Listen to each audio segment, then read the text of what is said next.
Bonjour la communauté de Star Wars en direct, c'est Aude pour vous guider dans notre boutique. Oh, ce mash-up, il est parfait. Celui-là, c'est un incontournable. This is the way. Il est tout nouveau, tout chaud. Tu vas avoir la classe avec ça. Tous les vêtements sont disponibles dans différentes grandeurs, couleurs et modèles pour hommes, femmes et enfants. Visitez notre boutique et merci de votre soutien.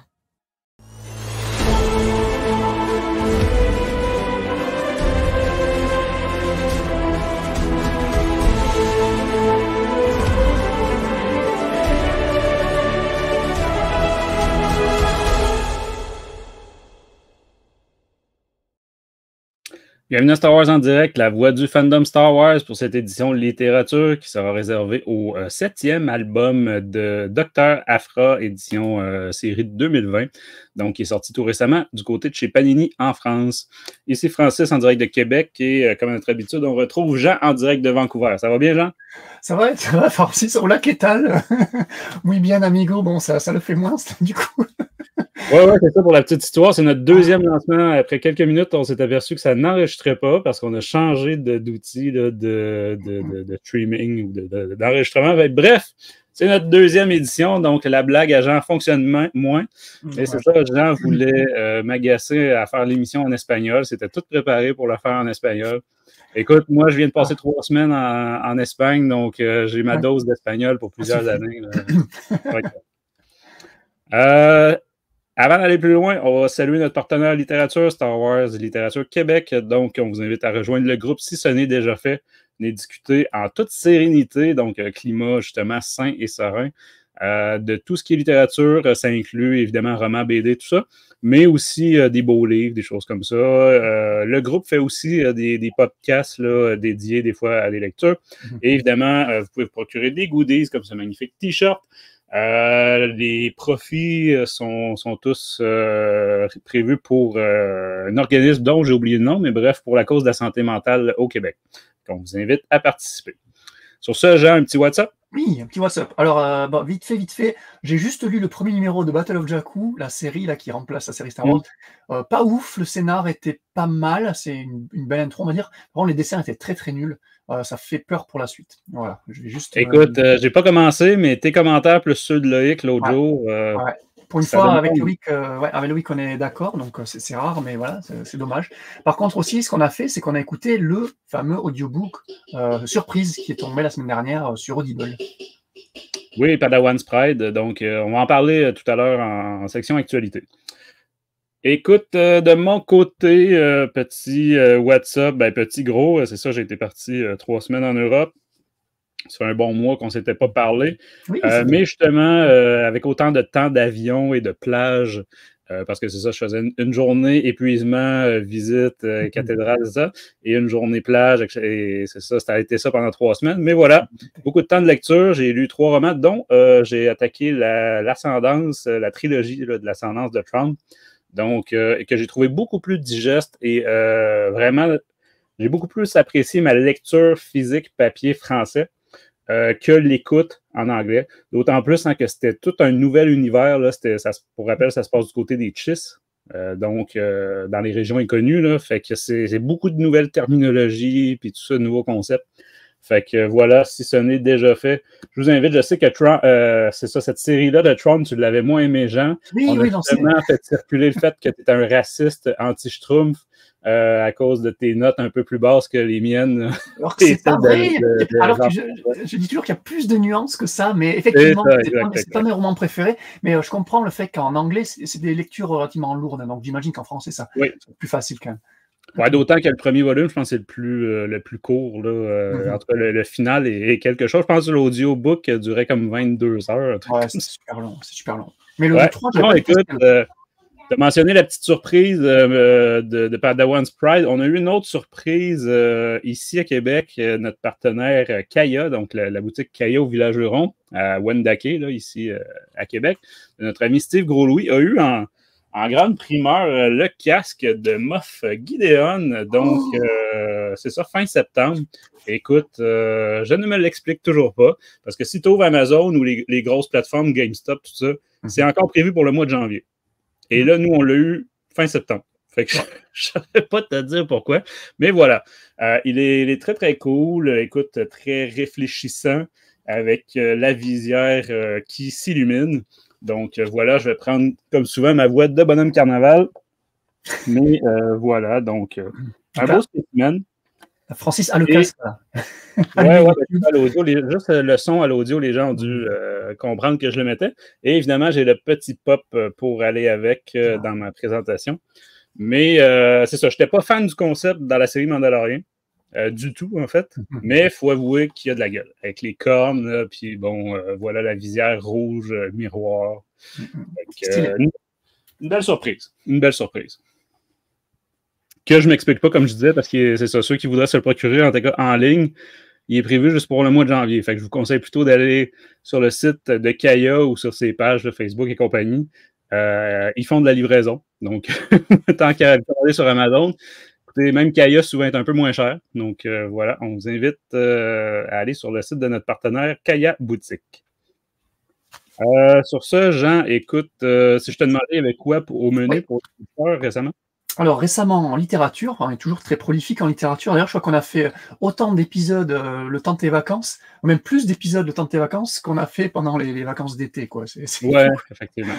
Bref, donc on a chroniqué avec Loïc le comics sorti chez Panini là tout récemment, La Haute République, Les Ombres du Flambeau, qui est une sorte de tome de transition entre la phase 1 et 3, très bien sympathique. Ensuite, les amis gamers ont sorti un épisode Gamers, donc c'est Jean-François, Sylvain et Aude qui donnent leurs avis sur le jeu vidéo Star Wars Outlaws, sorti fin août de par chez nous.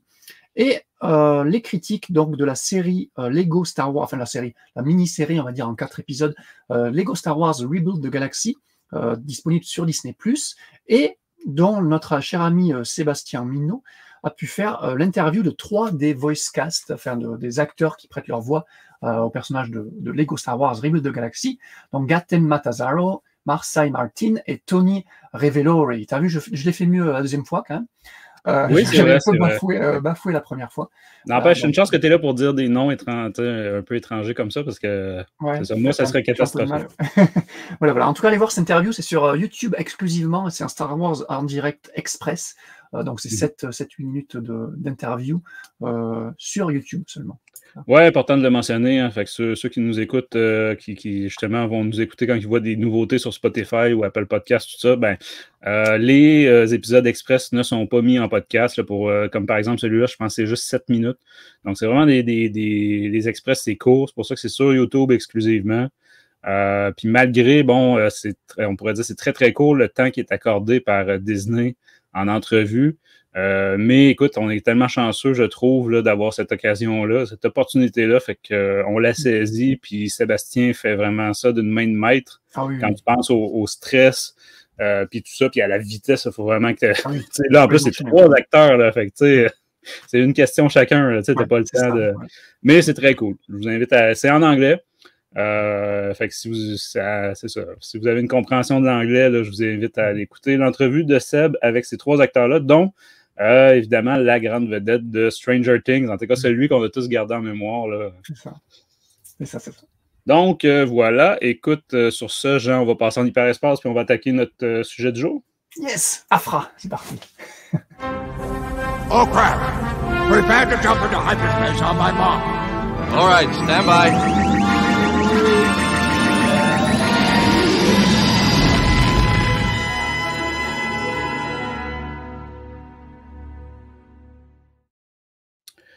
Oui, écoute, je suis en train de l'oublier, mais avant d'attaquer notre sujet du jour, on va faire un mini point actualité.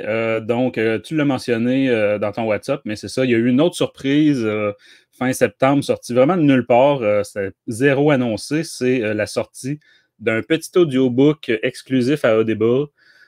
Audiobook jeunesse, en tout cas, si l'information que j'ai réussi à trouver, là, la clientèle cible, c'est du 8-12 ans. Une belle petite surprise, un 4 heures. D'écoute. Fait que c'est ça. Attendez pas la version papier, il n'y en aura pas. C'est vraiment là, une exclusivité Audible. Audible étant la plateforme là, de Amazon. Pour rappel, entre autres, si vous n'avez jamais été membre, entre guillemets, là, si vous n'avez jamais été sur Audible, je crois que les 2 premiers sont gratuits. Hein, si je ne me trompe pas, là, quand vous rejoignez Audible. Donc, Et puis, tu as un crédit par mois, donc ça te fait un audiobook par mois. Et moi, généralement, je spend en book Star Wars. Du coup, vu que c'est un bouquin Star Wars par mois, quasiment. Sinon, quoi dire? Écoute, si tu veux, bien aimé, tu disais, ouais. Voilà, donc lu la semaine, il y a 3-4 jours là. Donc c'est écrit par Brian Q. Miller et narré par Kevin Kemp, qui sont pas trop des habitués de Star Wars en général. Moi, je les connaissais pas en tout cas. L'audiobook, rien à dire. C'est un audiobook, hein, c'est pas un audiodrama, c'est vraiment comme un bouquin lu, quoi. Donc très très cool. Une petite aventure sympathique, donc jeunesse. Hein, attention, c'est un audiobook jeunesse, c'est pas du tout un bouquin adulte, qui nous raconte une aventure de Obi-Wan avec son padawan Anakin à l'âge adolescent, on va dire. Donc genre 3-4 ans après la menace fantôme, je dirais, parce qu'il est ado. Ouais, apparemment, c'est en même temps, pas en même temps, mais la même année, donc juste avant le comics, la mini-série là, de Charles Soule qui s'appelait Obi-Wan et Anakin. Donc, je pointe, là, j'ai la fiche derrière moi. Ouais. C'est un Anakin un peu plus nerveux, qui commence à devenir un petit peu plus rebelle vis-à-vis de c'est ça. Pas autant que dans l'Attaque des Clones, évidemment. Un ado, ouais. Voilà, c'était un ado. Et voilà, on l'avait déjà dit lors de la première tentative, mais ça parle de pod racer. Donc ouais, c'est ça. Moi, je trouve en fait qu'ils se sont vraiment plantés sur l'affiche parce que il me semble qu'avoir mis quelque chose de style pod racer sur le dessus. Parce que justement, c'est rafraîchissant. Tout le monde aime. S'il y a une chose à récupérer de l'épisode 1, même pour ceux qui ne l'ont pas aimé, c'est la course de pod. Donc, je sais pas. Moi, j'aurais mis l'accent là-dessus, mais bon. Ouais, donc là, c'est cool d'avoir introduit ça parce que, hormis l'épisode 1 et peut-être quelques romans obscurs, on l'utilise pas vraiment. De comics.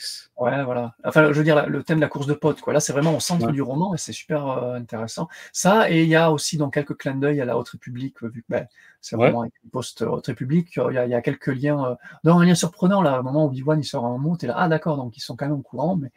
Ouais, exact. Écoute, à se demander si justement maintenant on va avoir des références comme ça petit à petit. Ouais. En tout cas, pour ceux qui suivent la Haute République, ça fait plaisir. Donc, bien aimé. Un bon petit roman, franchement, ça passe le temps. Tu disais 4 heures, c'est pas trop long, quoi. Et non, super. Ouais, puis c'est rythmé, là. C'est pas 4 heures de blabla. Voilà. Et puis c'est Padawan's Pride, la fierté du Padawan est vraiment le thème du bouquin. C'est vraiment ce que je cherche à avoir Anakin pendant tout le bouquin et sa relation avec Obi-Wan. Si vous avez aimé Padawan, je crois qu'il s'appelait d'ailleurs juste Padawan tout court. De Obi-Wan. Je dirais que ça, c'est meilleur que le roman Padawan, personnellement. Puis je dirais que c'est meilleur que... Je ne l'ai pas fini, là, il me reste 30 minutes, mais je dirais que c'est meilleur aussi que les autres romans jeunesse là, de la Haute République, par exemple, là, qui sortent depuis quelques années. Donc, moi, vraiment, j'ai préféré ça. Puis, comme je disais en off, ça ferait... c'est bien qu'on en parle en émission comics parce que ça ferait un très bon scénario pour une adaptation comics. C'est peut-être une mini-série, je ne sais pas, en 4 numéros, là. C'est de l'action, c'est évidemment un peu de construction de personnages d'Anakin ado là, qui se pose des questions puis tout ça. Mais c'est ça. Beaucoup plus intéressant, je trouve, que les romans jeunesse qu'on a ces temps-ci. Et du podracer porn, si vous aimez ça, il faut y aller, quoi. Ouais. C'est pas exclusivement sur de la course de pod, mais il y en a beaucoup. Beaucoup. On se spoilera pas trop, là, on va laisser les gens aller le découvrir. Okay. Excellent. Fait que sinon, écoute, pour attaquer notre sujet principal, c'est comme je disais, on est là pour parler du volume 7 de Panini Dr. Aphra, donc qui regroupe 9 numéros, là, rien de moins. Fait que ça va être le deuxième plus volumineux après celui de Yoda l'année dernière de 10 numéros. Faites pas le saut, évidemment, quand vous allez voir le prix. Le prix est en conséquence. Donc, ça reste plus économique de la page. En plus, sont gros, mieux c'est. Fait que moi, je préfère qu'il y en ait fait 1 à 9 que 2 à, mettons, 4 et l'autre 5. Mais sur le coup, tu te dis, OK, ouais, je vais vraiment payer ça. Et puis c'est la conclusion. Tu disais que c'est le tome 7, donc conclusion. Et là, si tu me permets, je vais afficher, c'est un petit peu le récap de cette série-là, en fait. Donc voilà, c'est le tome 7. Donc, si vous découvrez Aphra, commencez pas par celui-là. Hein. Commencez par le premier qui affiche.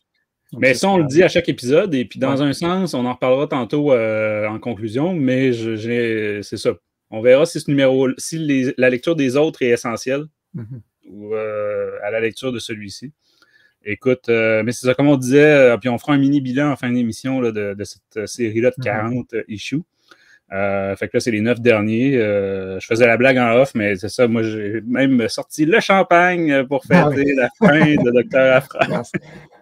Et est-ce qu'on mentionne le fait que là, c'est 9 numéros, et alors en VO, nous, on a un petit bonus à la fin, qu'on ne sait pas si le tome de Panini aura ou pas, en fait. Oui, effectivement, j'ai pas encore ma copie physique, là, ça n'a pas encore traversé l'Atlantique, mais c'était, quand tu dis un petit bonus, c'était dans le one-shot Révélation 2023, donc il y avait une petite partie Vador, une petite partie Aphra, il y avait même une petite partie Mace Windu, puis une Jango Fett. Fait que bref, dans le TPB, il y a cette petite partie-là réservée à Aphra dans le TPB chez Marvel.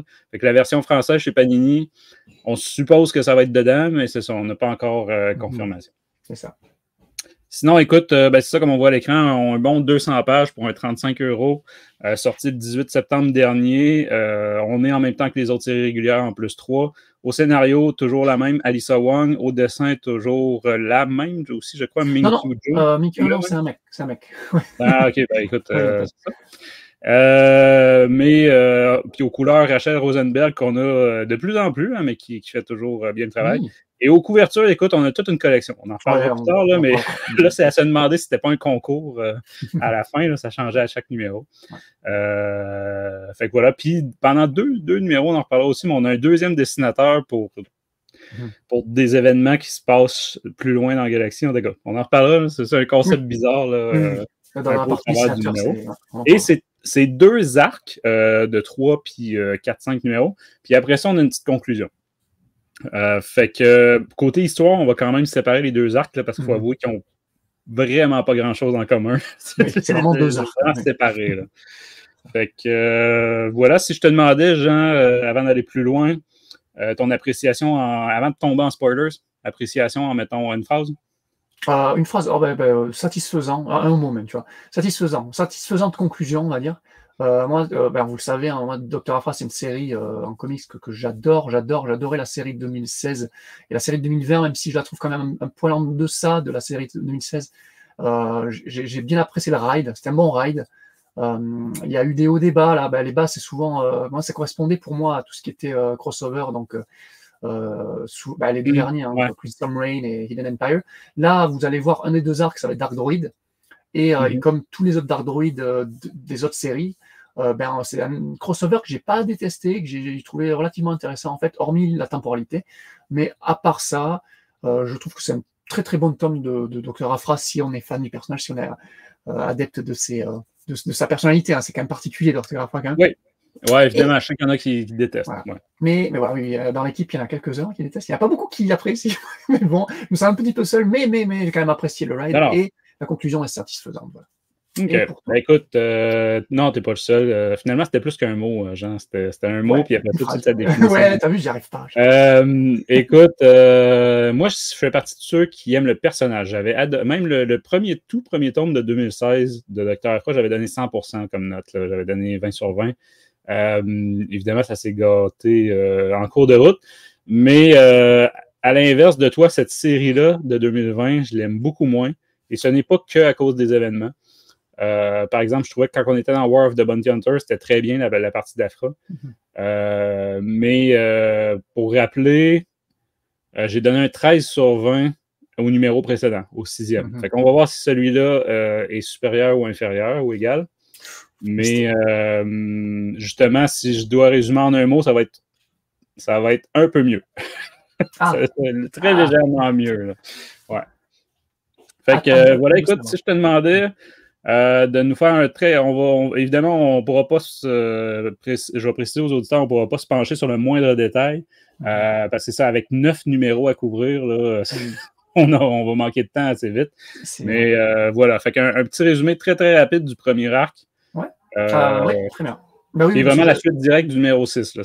Le 6 se terminait et puis on attaque. Voilà, oui, parce que voilà, j'ai résumé enfin, j'ai fait 2 résumés par arc. Donc voilà, on avait laissé donc le Dr. Aphra dans le tome 6, voilà, sur le cliffhanger du tome précédent. Donc elle avait juste kidnappé Luke Skywalker, donc du Aphra tout craché, on va dire. Et donc, c'est pas la première fois, on rappelle. C'est pas la première fois, effectivement. On va en reparler parce que justement, il mentionne la première fois. Donc, on commence numéro 32. Donc, c'est de 32 à 32, 33, 34. Voilà, les 3 premiers numéros, ce sont le premier arc. Donc, Aphra est en possession d'un Holo Jedi, d'une certaine Shakti, à l'attention de Ayla Secura. 2 Jedi de la prélogie, censés être mortes depuis. Elle a besoin donc de Luke Skywalker pour pénétrer un ancien temple Jedi. Donc elle va le kidnapper et va le convaincre de l'aider en lui promettant de développer ses pouvoirs de la Force. Donc après une petite bataille contre les gardes du temple, les gardiens du temple, pardon, ils y pénètrent pour se retrouver face à face avec le Shakti et Ayla Secura elle-même. Donc ça c'est la fin d'un numéro, un bon cliffhanger. Dans le numéro suivant, on alterne donc entre des flashbacks du passé avec justement les personnages de Shakti et Ayla Secura, parlant de sceller dans le temple, là où ils sont, une mystérieuse menace. Et donc, dans le présent, on a Luke et Aphra qui se rendent compte que les 2 maîtresses Jedi qu'elles voient, ce sont que des hologrammes, effectivement, ce ne sont pas les vrais Jedi qui sont encore vivants. Ils explorent donc le temple, vont tomber sur cette menace, justement, une espèce de créature prisonnière dans les murs cristallins du temple. C'est un temple tout fait en cristal, là, c'est magnifique. Aphra révèle son objectif. Elle veut retrouver un artefact Jedi, une espèce de cloche du nom de Kythos Bell. Et en essayant de la retirer du mécanisme où elle a l'air d'être installée là, elle la brise et elle va libérer la menace, donc cette espèce de créature qui s'appelle le Star Weird. Donc baston entre la créature et nos 2 héros, ils arrivent malgré tout à s'échapper, malgré la force, tu vois, c'est une espèce de monstre énorme qui vole, qui a une espèce de cri strident et qui a une force surhumaine, c'est quand même impressionnant. Et grâce au fameux artefact qu'a volé Aphra, Luke va arriver à neutraliser cette créature, quoi. Donc, cette fameuse Kythos Bell, là, qui avait été installée à l'époque par Shakti et Ayla Secura pour justement confiner la créature, la garder prisonnière. Et voilà, donc tout est bien qui finit bien, et nos 2 héros vont se séparer, avec Luke qui va partir en volant l'artefact que Aphra a elle-même volé au temple. Donc, ça, ouais, c'est ça. Puis elle va lui dire, en fait, elle va se parler à elle-même quand elle va s'apercevoir qu'il lui a volé l'artefact. Elle va lui dire, enfin, t'apprends de tes erreurs, ou un truc comme ça. Ouais, c'était sympa. Ouais. Écoute, avant côté graphique, on fera tout à la fin parce que c'est la même patte graphique pour tout. Oui, effectivement. Côté histoire, comment tu as trouvé cet arc-là? Alors, moi, déjà, j'ai retrouvé, moi j'adore le côté irrévérencieux et sassy de Aphra. Et là, on a encore une fois Alyssa Wong. Alyssa Wong, c'est l'autrice qui a écrit tout le run de Star Wars, de Dr. Aphra 2020, du numéro 1 au numéro 40. Là, ça fait 4 ans qu'elle est dessus. Donc évidemment, elle connaît son personnage, elle le connaît par cœur. Donc je trouve qu'elle est très très bien caractérisée, encore une fois, dans cet arc avec Luke, et surtout vis-à-vis de Luke, parce que lui, Luke, il est toujours aussi pur et innocent et un peu naïf, tu vois. C'est facile de le tweaker, quoi, et elle le fait avec brio, et ça j'ai beaucoup aimé. Donc j'ai beaucoup aimé, déjà le cliff du numéro 32, là, on en parlait en résumé. Shakti et Ayla Secura dans le temple. Évidemment qu'on savait que c'était un hologramme ou un trick ou quelque chose, une protection, mais je sais pas, le fait de revoir ces 2 maîtresses Jedi de la prélogie, sachant que Alyssa Wong c'est quand même une féministe, bien avouée, quoi, c'est clair. Là, elle ramène 2 personnages féminins forts de la prélogie qu'on n'a pas vraiment vu dans les films, en fait, et moi, ça fait toujours plaisir de voir Shakti et Ayla Secura.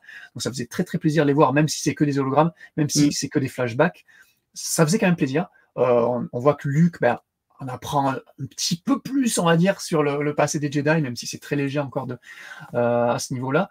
J'ai beaucoup aimé la dynamique entre les 2 persos, que ce soit Luke et Aphra. En fait, on les avait déjà vus dans la Citadelle Hurlante, pour en parler plus tard. Ouais. C'était déjà très très bon. Et là, il y a un petit Roland de Citadelle Hurlante, c'est un petit peu la même dynamique, on va dire. Avec même mentionné. Aphra a dit, après le fiasco de la Citadelle Hurlante.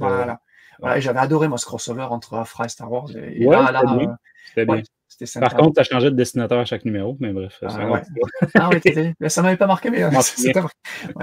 En tout cas, ça, bien. Pareil, les petits passages où ils s'énervent les 2. Alors, au début, moi, je pensais que c'était vraiment le temple qui était couvert d'une espèce de voile de Dark Force. Ouais, côté obscur, Voilà, mais bon, c'est pas vraiment ça. Avec le fait que Luke mentionne Sana, et Sana, en fait, ça trigger Aphra, parce qu'évidemment, Alyssa Wong, c'est ce qu'elle a apporté au personnage, je trouve, dans son run de Aphra 2020. C'est vraiment tout le côté romantique et relationnel entre Aphra et ses conquêtes, on va dire. Donc, c'est peu de le dire. C'est peu de le dire. Voilà, et moi j'adore ça, tu me connais, ça te surprendra pas de savoir que voilà, toutes les romances, en plus c'est un peu déjanté avec Aphra, tu vois. vois, c'est jamais très classique, tu vois. C'est genre, elle va coucher avec quelqu'un et puis elle va laisser tomber, elle va aller voir autre chose. Ouais, ben on va en parler plus dans l'autre arc d'après, là, mais ouais. Voilà. Et là, Sana, ça la trigger, ça l'énerve, ça m'a fait rigoler. Et ben voilà, mais en gros, c'est ça, quoi. Ouais, voilà, après, voilà, les deux faits qui originent, ça. Ouais, ben écoute, quoi ajouter? Finalement, c'est ça, c'était pas du tout un ancien temple Jedi. Dans le fond, c'était l'interprétation d'Afra, là, mais c'était une sorte de coffre-fort, on va dire, pour contenir là, cette espèce de menace-là. Ouais. Comment s'appelle ça? Le Star Weird. Alors, weird en anglais pour les non-anglophones, ça veut dire bizarre. Je sais pas encore, ils l'ont traduit quoi en français. L'étrange des étoiles. Écoute, ou ils l'ont peut-être juste pas traduit, ça, ils vont regarder Star Weird. Mais le design est très cool. Voilà, alors le design peut surprendre. Je sais pas si je sais pas si tu l'affiches là, parce que là je suis sur les notes. Ouais, voilà. Tu l'affiches. Donc le design, moi, ça m'a surpris au départ. Puis au final, ça passe. Et dans l'arc, en fait, ça jure pas, on va dire. C'est vraiment une espèce de cadavre là pour ceux qui ont que l'audio. Un petit côté horreur qui fit bien avec la série Doctor Who. Voilà. Ça fait très horreur, ça fait très. Et j'ai découvert qu'en fait c'était un concept parce que je me suis dit, mais ça c'est un concept légende. Et effectivement, c'est un concept légende qui a été recanonisé. Moi, tu le sais encore, j'adore quand ils recanonisent des trucs légendes. Même si c'est complètement pété, je m'en fous. Je suis content. C'est cette marque de respect de Disney vis-à-vis de la licence, je trouve. Même si j'ai pas du tout connu Legends, mais je sais pas pourquoi, j'aime bien. Et le Star Weird, en fait, ça a été créé pour un sourcebook d'un jeu de rôle, Star Wars The Role Playing Game, justement. Donc c'est vraiment, ça fait partie des Legends. Et là, même dans le jeu vidéo, The Old Republic, le MMO de BioWare, on faisait juste mention du Star Weird et qu'il y avait même une Queen Star Weird à la manière des Queen Aliens qui était contrôlée par les Sith pour se battre contre les Jedi. Donc bref, c'est un concept Legends, donc c'est cool.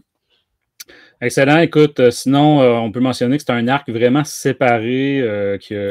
Évidemment, ça fait le pont avec le précédent dans le sens que c'était le cliffhanger, comme tu as dit, là, le kidnapping de Luke. Mais sinon, c'est un arc vraiment séparé là, de ce qu'il y a avant, de ce qu'il y a après. C'est vraiment en attendant Dark Droid. Écoute, on y retrouve évidemment l'esprit des premiers Afra que j'aimais beaucoup, là, justement les reliques, les temples anciens, le côté archéologue Indiana Jones. Ouais, fait que voilà. Mais c'est ça. C'est vraiment. Fait que quand on fera le bilan de tout l'album, mais tu sais, quand on disait à quel point c'est essentiel d'avoir lu les 6 autres albums, en tout cas pour cet arc-là, ben, c'est pas essentiel du tout. Ça change absolument rien.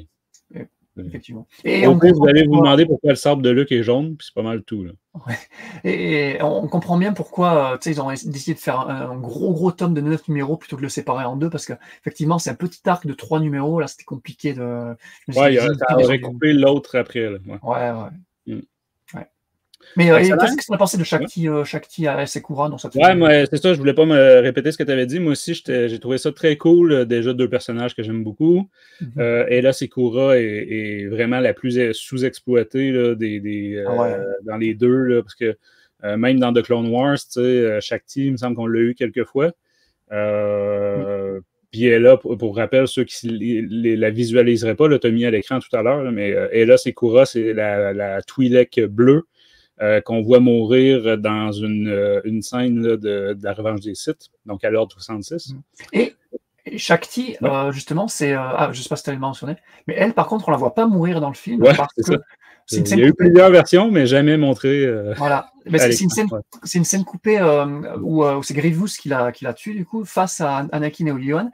Et en fait, je sais pas, tapez la scène sur YouTube et regardez-la, parce que en fait, c'est une scène où tu as le meurtre de Shakti devant Anakin et Obi-Wan, et tu as Obi-Wan et Anakin qui font des espèces de codes.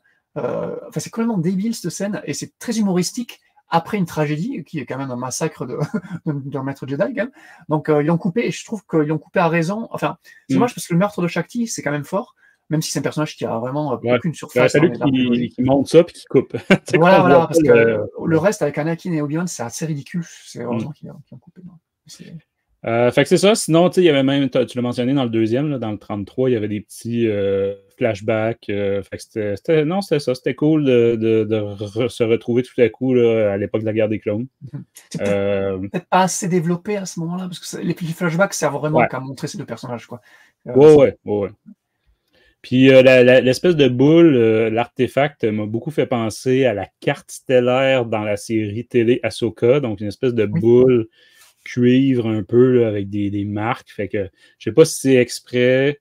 Je ne sais pas si c'était connu quand ça a été préparé, mais en tout cas, bon. Oui, bien joué, c'est vrai qu'il y a des ressemblances. Ouais. Comme une boule de pétanque, là, mais voilà. pas chromée.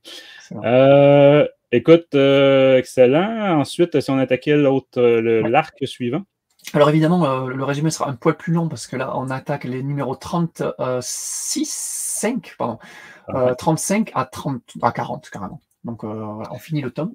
Enfin, 39 et demi, on va dire. Ouais, 40, c'est comme une petite conclusion à part. Là. Voilà, c'est ça. Donc, on commence le nouvel arc avec... donc, c'est Dark Droid. Donc, c'est là, on a un attaque dans le gras, on attaque le Dark Droid du point de vue de Dr. Aphra. Donc là, on retrouve Domina Tag, qui est en train d'étudier les restes d'un droïde prototype qui a soudainement pété un câble et tué tous les pirates. Des pirates qui étaient censés voler ce droïde, justement. Domina va demander à Aphra d'aller enquêter. Elle part avec Just Lucky dans une warehouse sur une planète de glace. Là, elle se rend compte que la warehouse est abandonnée, le hangar est abandonné et que les droïdes en ont pris le contrôle. On nous réintroduit aussi Magna Tolvan au sein de la rébellion. Donc, on se rappelle une ancienne impériale qui est passée du côté de la rébellion, qui a rencontré Aphra, ils ont une relation, tout ça. Donc, Magna Tolvan. Leia va l'envoyer, elle et son crew, en mission pour retrouver un vaisseau rebelle mystérieusement disparu. Et à la fin du numéro, nous, lecteurs, on saura que c'est les fameux Dark Droids qui ont pris le contrôle de ce vaisseau, effectivement. Mais Tolvan et Satine n'en savent rien encore. De son côté, Aphra a engagé le combat face au Dark Droid dans le warehouse. Là. Baston, et puis voilà, hop, elle retourne chez Domina faire son rapport. Et de retour chez Domina, Alpha et le crew vont faire face aux Dark Droids qui sont aussi présents à bord du vaisseau de Domina, qui sont en fait aussi tous contaminés. Le crew se fait vite décimer. Et Aphra en compagnie, donc il y a qui les survivants? T'as Domina évidemment, t'as Just Lucky et t'as Lapin Tag qui est la secrétaire / cousine de Domina, qui vont s'échapper dans une espèce de pod et ils vont cracher d'abord le vaisseau pour détruire la menace et après s'échapper à bord d'un escape pod. Et Aphra va demander à son ex Sana Starros une fois de plus, je sais pas combien de fois dans cette série, elle a demandé l'aide à Sana Starros de l'aider à combattre la menace. De son côté, Tolvan et son crew vont explorer le vaisseau. Remarque que tout le crew est mort à l'intérieur, que les droïdes vont les attaquer et que voilà, les droïdes vont tuer les organiques du crew de Tolvan et récupérer les êtres cybernétiques, dont Magna Tolvan, qui est à moitié cybernétique. Donc voilà. Donc on a une conversation gênante entre Sana et Aphra en début de nouveau numéro. Elles vont partir sur Epiconia. Epiconia, on le rappelle, c'est une planète contrôlée par le Scourge, qui est un peu sa base terrestre, si on peut dire. Il a une base dans un Star Destroyer et puis sa base terrestre sur Epiconia. Là, on a Dark Tolvan qui, entre-temps, s'est fait contaminer par le Scourge, qui s'y trouve et qui se prête aux horribles expérimentations du Scourge, qui fusionne les organiques avec les droïdes. Aux côtés de Lobot et Valence. C'est ça. Donc les trois cybernétiques qui sont fait contaminer. Ensuite, on a Aphra et Sana qui infiltrent la base à l'aide de EMP pour neutraliser les droïdes. Ils vont capturer Tolvan, ils vont la ramener dans le vaisseau de Aphra et de Sana. Aphra, avec son espèce de bras électro-tatou, va rentrer dans la tête de Tolvan et va se rendre compte de ce que cherche à faire le Scourge vraiment, c'est contrôler les 100% organiques. Voilà, c'est le but ultime de Scourge, c'est de contrôler tous les êtres vivants. Après un petit passage où l'on voit comment Domina se fait prendre prisonnière par le Scourge, on a Aphra et Sana qui reviennent en pleine bataille spatiale entre les propres vaisseaux de la Tag Corporation. Gros bazar, la grosse bataille spatiale entre les vaisseaux de Domina et les vaisseaux de Domina contaminés, quoi. Scourge dit d'ailleurs à Domina qu'il a besoin de ses ressources pour pouvoir contrôler les organiques. Aphra arrive à pirater une espèce de mini droïde araignée là, qui servait au Scourge de contaminer les droïdes. Là, elle va reverse engineering le truc pour pouvoir les ramener du côté clair des Dark Droids, on va dire. Elle va à la rescousse de Domina, mais cette dernière est sur le point de se faire contaminer aussi. Donc Sana s'échappe du vaisseau avec Domina, et Aphra prend le contrôle du vaisseau pour le faire cracher sur une planète. Là, on est au dernier numéro, évidemment. Aphra s'échappe avant le crash en escape pod. Sana et Domina, par contre, elles qui sont un peu séparées sur notre vaisseau, la croient vraiment morte. Sana va quand même se pointer plus tard sur la planète et la retrouver. Donc, petite happy end quand même. Et après d'émouvantes retrouvailles où Aphra va même inviter Sana et Tolvan à reformer une espèce de nouvelle équipe de smugglers, on a une espèce de mystérieux impérial qui engage une chasseuse de primes pour retrouver Aphra pour on ne sait quelle raison. Donc voilà. C'est comme ça que le numéro se finit, avec quand même une petite ouverture sur la team Aphra, donc Aphra, Sana et comment ça s'appelle, et Tolvan. Tolvan, qui finissent quand même le tome et donc la série par une belle grosse baston dans une cantine. Voilà comment se termine le tome. Ouais, ben dans le fond, écoute, c'est une fin ouverte vers on sait pas quoi, là, mais on peut supposer qu'il va y avoir. On va revoir Aphra tôt ou tard, parce que c'est ça, c'est la chasseuse de primes, elle monte une espèce de POC là, de rondelle, comme on voit dans le Mandalorien, là, puis c'est ça, l'hologramme de la personne recherchée, c'est Aphra. Ouais, voilà. Écoute, justement, avant d'attaquer le côté graphique, qu'est-ce que tu as pensé de cet arc-là? Ah, alors là, on parle dessin. Non, avant d'attaquer le dessin. Ah, ok, pardon, excuse-moi. Donc, alors, j'ai beaucoup plus de choses à dire pour ce arc-là. De manière générale, j'ai quand même bien aimé. Encore une fois, tout le penchant Dark Droid qu'on a vu depuis un petit mois et demi, là, avec toutes les séries et toutes les mini-séries. J'ai bien aimé la vision d'Aphra de Dark Droid. Déjà, elle ramène Dominatag. Elle a un rôle quand même primordial dans cet arc-là. Et Dominatag, je ne sais pas ce que tu en penses, mais c'est un personnage que j'apprécie énormément. C'est une très très bonne invention de Alyssa Wong pour cette série. Aphra. Ouais, je seconde, effectivement. Je n'étais pas convaincu au début, là, mais effectivement, là, on l'a eu quand même beaucoup dans ce run-là là, de 2020. Ouais. Donc très content de la retrouver. Par contre, moins content de le retrouver, c'est Lucky, c'est Just Lucky qui revient. Ouais. Alors, il ne sert à rien. Ben, voilà, c'est vrai, là, mais. Voilà, un peu quand même, ouais. Non, tu as raison, en fait, là, je ça sert semi à rien.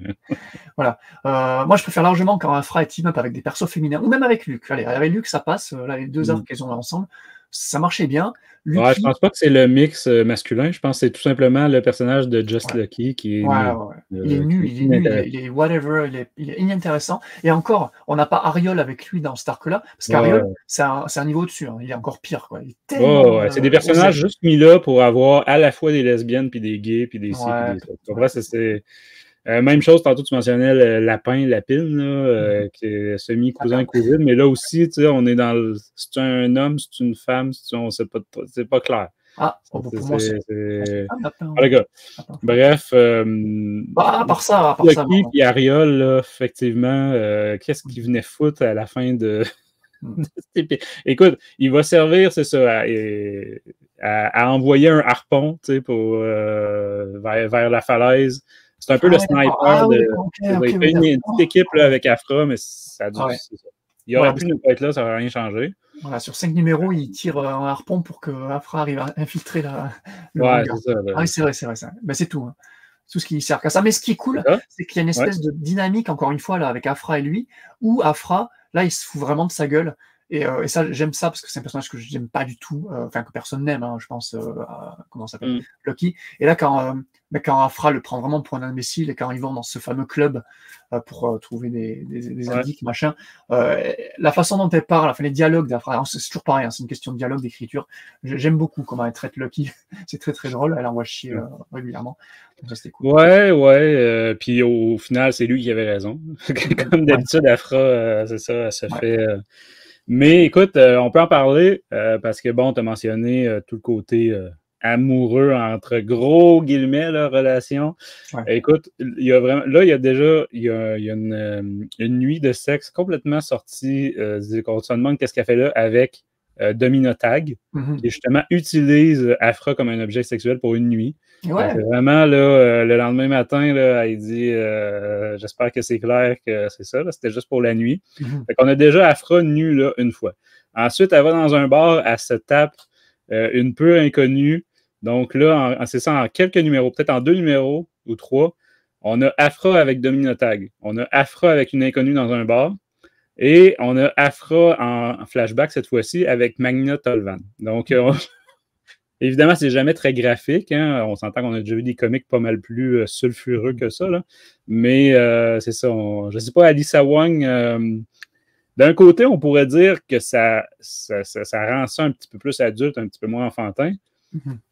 Mais c'est ça. Moi, surtout celle-là avec Dominatag, je me suis dit. J'adorais! Ah oui, je me suis dit, mais qu'est-ce que ça vient faire là?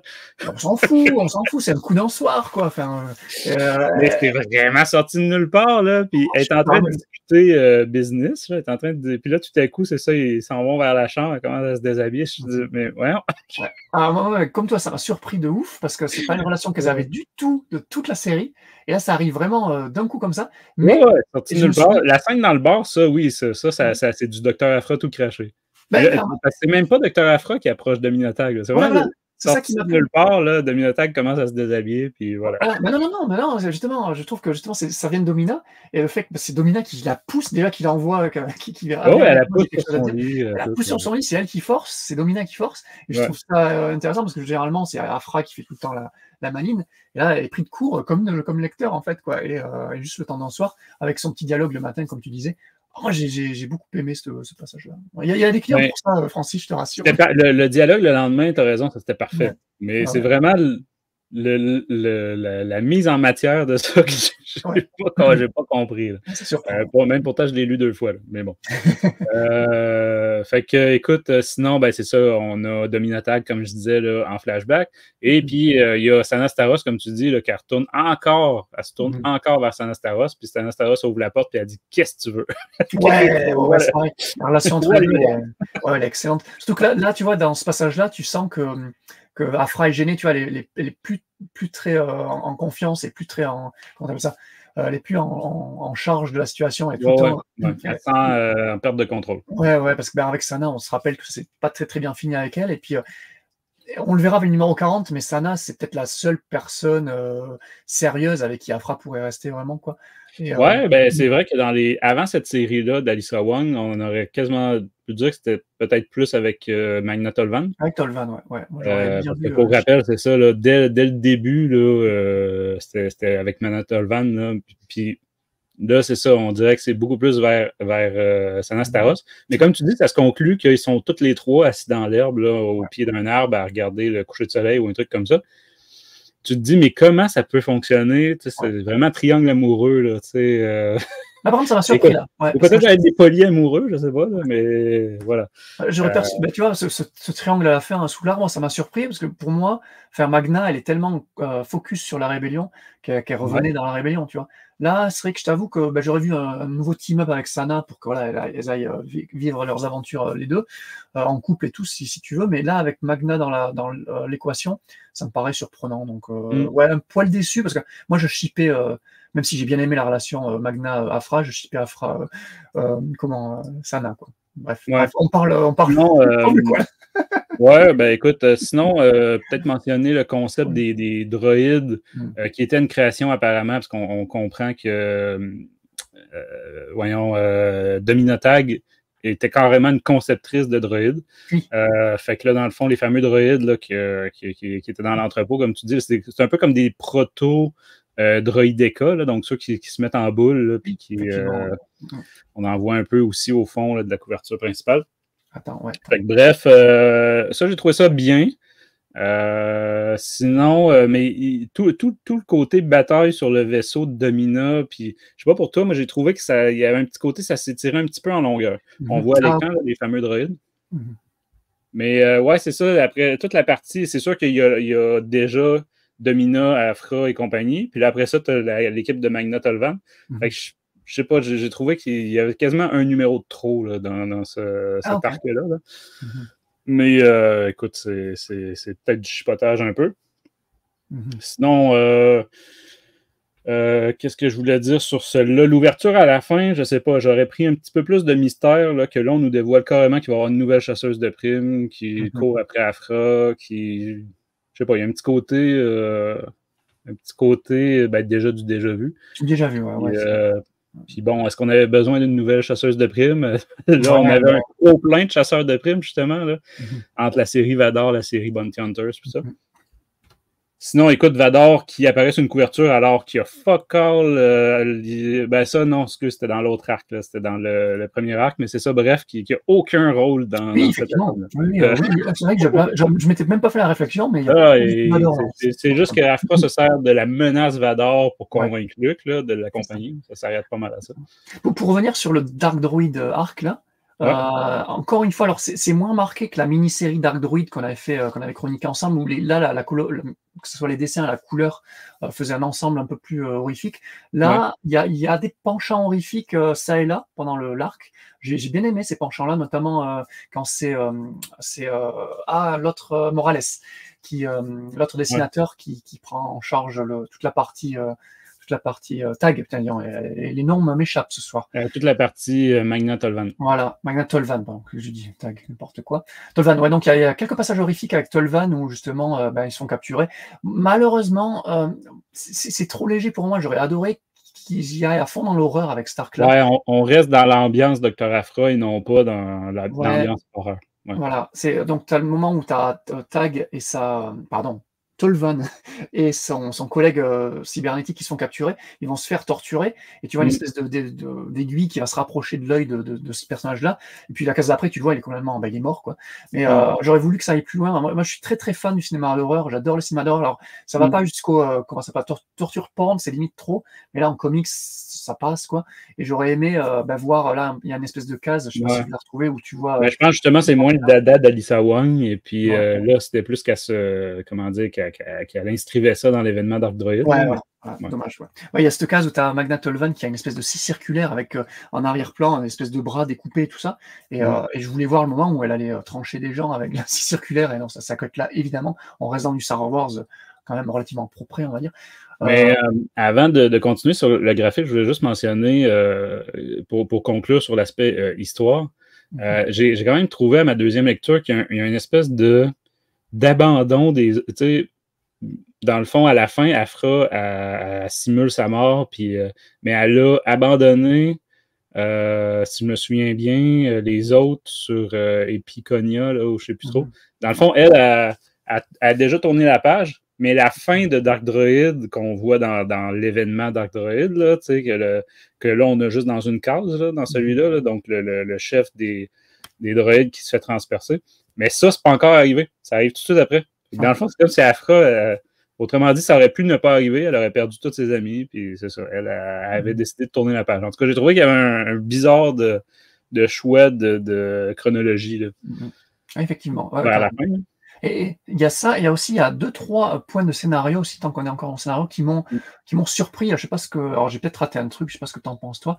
Tu as un moment où tu as Aphra qui pense parler au Spark éternel, quand elle parle au Scourge. Ouais.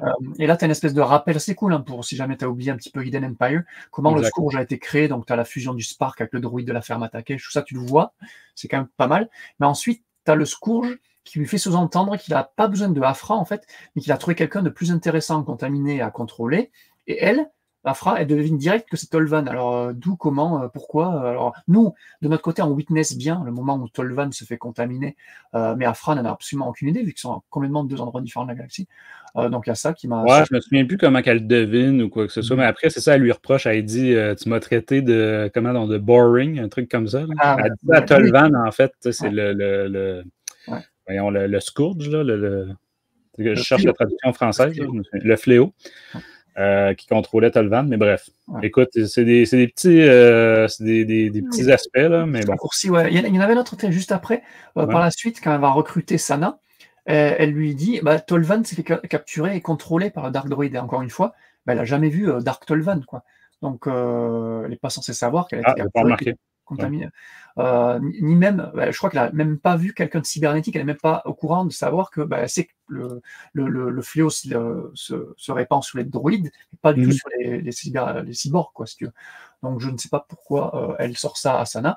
Donc, j'ai opté pour l'intuition féminine, je pense, peut-être qu'elle a une intuition que Tolvan est en danger. Et après, pareil, quand elles se rendent à Aphra et Sana sur Epiconia, comment elles sont que Tolvan est sur Epiconia, en fait. Donc il y a plein de petits raccourcis comme ça. Après c'est des détails, c'est pas grave. Moi j'ai quand même bien aimé la ride, mais il y a des détails. Tu te dis ah ouais d'accord, c'est quand même relativement facile, quoi. Ouais, c'est peut-être du charcutage aussi de scénario là, pour rentrer dans le canevas, dans le monde. Et pour conclure sur le 40, alors, je sais pas si tu avais prévu de passer en dessin maintenant, mais je peux finir juste sur les scénarios du 40. J'ai trouvé ça alors sympa, mais quand même dommage. J'aurais aimé finir sur... je sais pas si tu te rappelles, quand on lisait en numéro par numéro, la fin du 39, c'est le crash de Aphra. par un vaisseau qu'elle a vidé, et donc t'as Agdomina justement qui s'est échappé avec Sana, et tu te dis merde, peut-être qu'ils vont buter Dr. Aphra à la fin de la série, vu que c'est un personnage qui est exclu comics. Moi, ça m'aurait pas dérangé qu'elle meure là, et au contraire, ça aurait été, j'imagine, là j'entends déjà c'est vrai que ça aurait été une bonne conclusion. Les haters sortent, mais Aphra c'est un personnage de merde, de toute façon, qu'elle crève, machin. Bon, moi j'aurais aimé qu'elle meure, mais pour le côté épique du truc, tu vois. Elle sacrifie pour la personne qu'elle aime et pour son employé avec qui. Ou comme tu dis, cliffhanger. Fait qu'au pire, qu'on sache, que nous, on sache pas exactement si elle a survécu ou pas. Exactement. Exactement, j'ai pensé à ça aussi. Mais malheureusement, épisode 40, direct, tu apprends qu'elle va y réchapper. Sana et Domina qui commencent à mourner, je sais pas comment tu dis en français, mais à penser qu'elle est morte et à passer l'éponge. Mais bam, Sana revient sur la planète et bam, directement, elle est retrouvée. Ouais, c'est ça. Leur deuil dure pas très longtemps.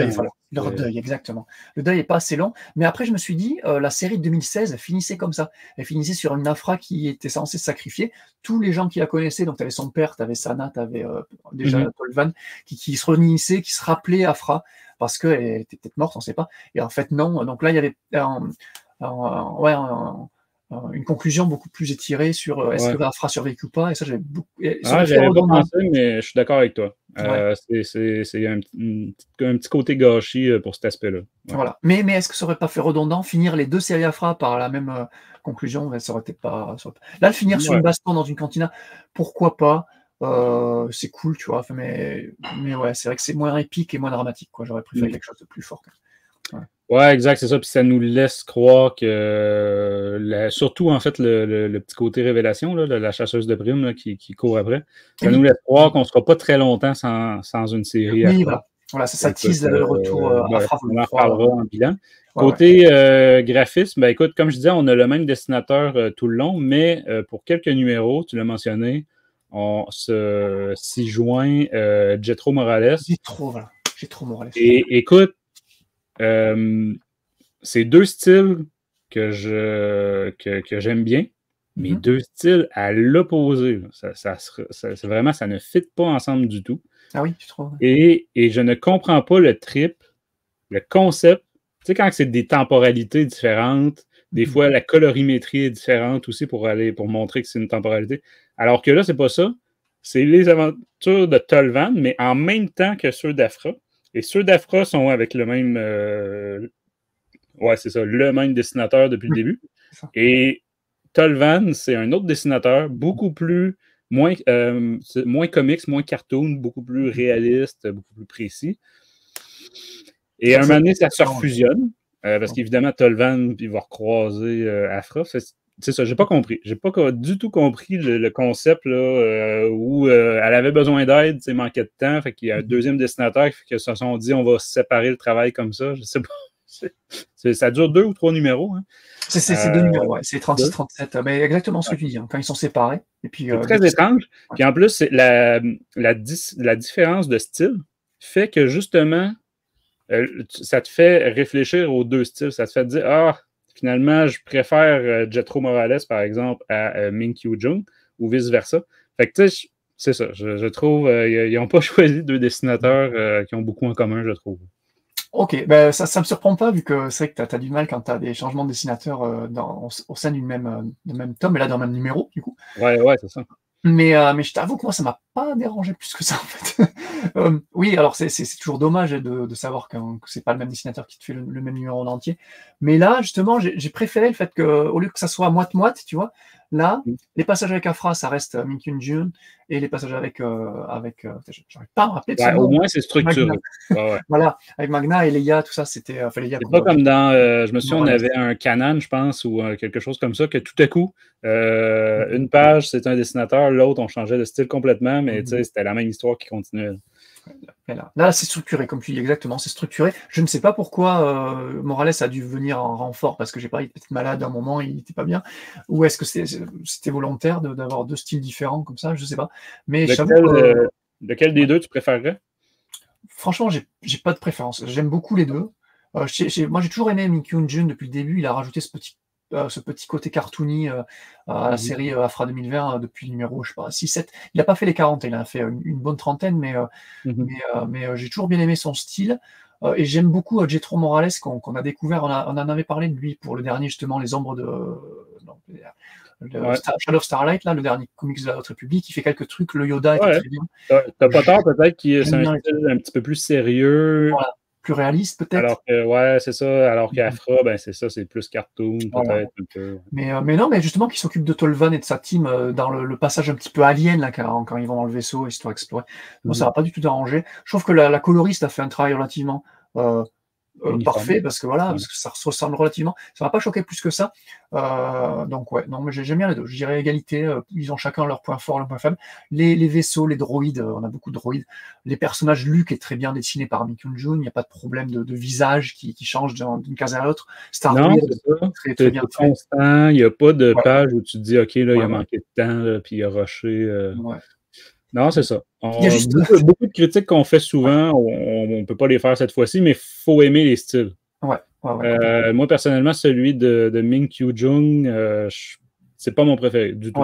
Même si, puis par exemple, le tout premier Afra, c'était très cartoon, mais je préférais ce style-là encore plus cartoon que celui de Min. Mais c'est pas laid, c'est travaillé, il n'y a pas ben de fond vide. Puis dans les deux cas, là, tout ce qui est vaisseau, technologie, évidemment, dans Dark Droid, il y a beaucoup de droïdes. C'est très, très bien. Vraiment, là, numéro 1. Fait qu'écoute, on ne peut pas reprocher ça. Les vaisseaux, il y a pas mal de scènes de crash. On a vu qu'il y a 2 vaisseaux qui se crashaient, c'était pas mal. Là, je te montre une page, là, c'est... je crois que c'est Mi Kyung-jun qui fait le dessin. Il y a juste un personnage qui m'a fait penser à Throne, là, tu mentionnais Throne dans le WhatsApp. Ouais, oui, évidemment. Avec son uniforme et son visage bleu, là. Et bon, ça n'a rien à voir avec Throne, évidemment. Ouais, non, je pense que c'est... comment que ça s'appelle, cette race-là? Là, ça commence par P. C'était la race de George Lucas dans d'accord, c'est okay. Dans Revanche des Sith. Là, ils ont aussi la peau bleue, mais ils ont tout le temps des espèces de lignes jaunes dans le visage. C'est plus la tenue qui m'a fait penser à Throne. Mais en plus, là, il y a les yeux violets, un peu comme Tron dans les yeux rouges. Là, fait. Voilà. Parce que, évidemment, c'était un cyborg, du coup, il s'est fait contaminer. Et pareil, les phases de contamination, j'essaie de trouver les phases d'horreur, entre guillemets, c'était pas mal. Il y a 2-3 planches bien sympathiques. C'est joli, mais comme tu disais tantôt, côté couleur, on n'est pas dans une ambiance horreur. Non, voilà, c'est très, très pop, très, très fluo. Là, regarde, là, je te montre une page de bataille navale. C'est pas mal du tout, les batailles navales, les batailles spatiales. C'est vraiment bien fait. Non, nickel niveau dessin. Ouais, non, c'est ça. Écoute, fait qu'on peut pas. Mais c'est vraiment juste une question d'aimer les styles, vu qu'on en a 2.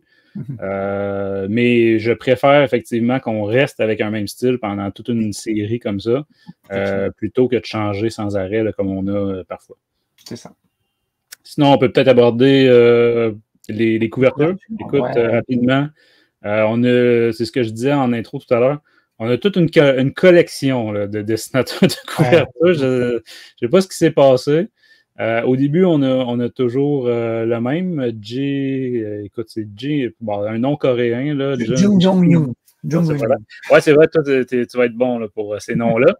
Après, on a Derek Chu qui en fait un. C'est celui qui a été choisi pour la couverture du TPB. Puis avec un petit effet Ashley Witter sur celle-là, non? Tu trouves pas? Oui, c'est vrai. On va montrer quelques-uns à l'écran, là, mais déjà, le premier là, du coréen, on était dans la tentative de réalisme beaucoup. Là.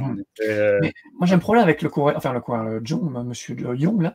Elles sont sympas, mais pas ouf, là. En fait, les visages de Luke et Afra, à chaque fois, me dérangent énormément. Mais en termes quand même de dessin pur, c'est joli. Quand tu regardes celle-là avec la lanterne, là, c'est quand même très, très joli. Je ne reconnais pas Afra, là, tu vois, c'est ça le problème. Là, le visage est vraiment bizarre. Ouais. Mais c'est vrai ça me fait penser du côté graphique, on peut mentionner que pour une fois, Afra utilise ses lunettes. Ça, on le reproche entre autres à Hera Syndulla là, dans Rebels, qui met juste une fois ses fameuses lunettes. Ben là, Afra les met quelques fois. Là, voilà. Mais très bon choix pour la couverture principale, celle de Derek. C'est Derek? Derek. Donc, avec les explosions en arrière, puis les droïdes, tout ça, ça c'est du Afra. Ça, moi, je vois ça, que je vois un issue ou un album, moi, j'achète. Je vois ça en librairie, ça attire mon regard, j'achète. C'est la meilleure couverture, je pense, de régulière qu'ils aient pu trouver. Ouais. Sinon, c'est ça. Après, on a 3 autres dessinateurs de couverture. Fait que je ne sais pas ce qui s'est passé.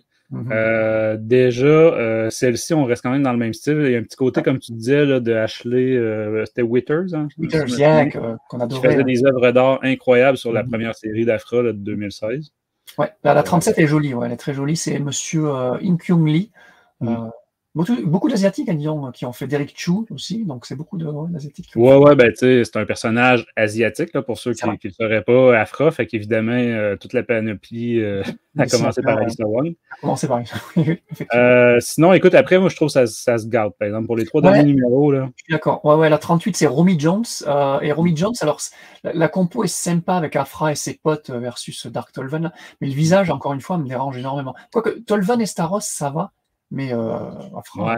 Ben, c'est un style plus d'intérieur de comique, de cause, là, tu sais, que je dirais que c'est quand même joli pour justement toutes les pages d'un comics, mais c'est en couverture comme ça, je ne peux pas dire que je suis fan. Et la dernière, ce n'est pas Pepsi Cola, mais c'est Getty Cola. Là, je ne suis pas du tout fan, vraiment. Pareil. La perspective est peut-être sympathique, là. Elle est dessinée de haut, hein, mais ça donne une gueule à Afra, mais laisse tomber, quoi. Ouais, avec un fond complètement vide, un fond tout en orange. Bon, c'est un style, évidemment. Et le dernier, on sent que c'est comme un hommage ou un rappel du premier numéro. Tu l'as montré tantôt là, à l'écran, avec les V, là, on va dire. Là, en tout cas, des formes très... on ne se le cachera pas, c'est des symboles très, très féminins, là, les V dans cette position-là. Mais avec tous des personnages, on va dire, fait que c'est vraiment la conclusion, là, parce qu'il y a plein de personnages qui ne seront pas dans ce numéro-là. Mais évidemment, on a même BT1 avec 000 qui ont absolument rien à faire dans l'histoire.